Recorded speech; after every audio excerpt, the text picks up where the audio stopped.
ایک گاؤں میں ایک جلسہ ہوا، چھوٹا سا جلسہ تھا. اس میں ایک مولانا صاحب بیان کر رہے تھے، بہت بڑے عالم، وہ بیان کر رہے تھے.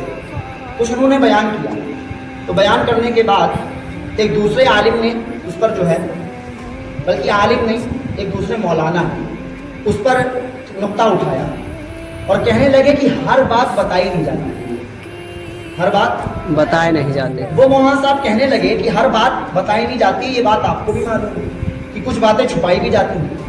تو جنہوں نے یہ بیان کیا تھا عالم صاحب نے، انہوں نے فرمایا کہ حق کو چھپانا تو یہودیوں کا کام ہے، حق کو چھپانا تو یہودیوں کا کام ہے. وہ مولانا صاحب کہہ رہے تھے کہ نہیں، کچھ باتیں بتائی نہیں جاتی، چھپائے کے رکھو.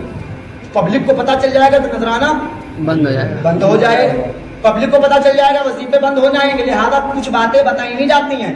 تو جنہوں نے بیان کیا تھا انہوں نے کہا کہ آپ نے قرآن نہیں پڑھا ہے، قرآن میں اللہ تعالیٰ کہہ رہا کہ حق کو نہ چھپاؤ، حق کو نہ چھپاؤ، حق بتاؤ. اور وہ مولانا صاحب کہہ رہے کہ نہیں، کچھ باتیں بتائی نہیں جاتی ہیں، کچھ باتیں بتائی نہیں جاتی ہیں. تو آپ کون سا قرآن پڑھ کر کے آئے ہیں؟ قرآن کی کسی آیت میں یہ نہیں کہا گیا کہ حق چھپا لو اور جھوٹ بات بتا دو. قرآن میں جہاں کہا گیا وہ یہی کہا گیا کہ حق بات چاہے کڑوی ہو یا میٹھی ہو، علماء کی ذمہ داری ہے بیان کرنا، علماء کی ذمہ داری ہے بیان کرنا.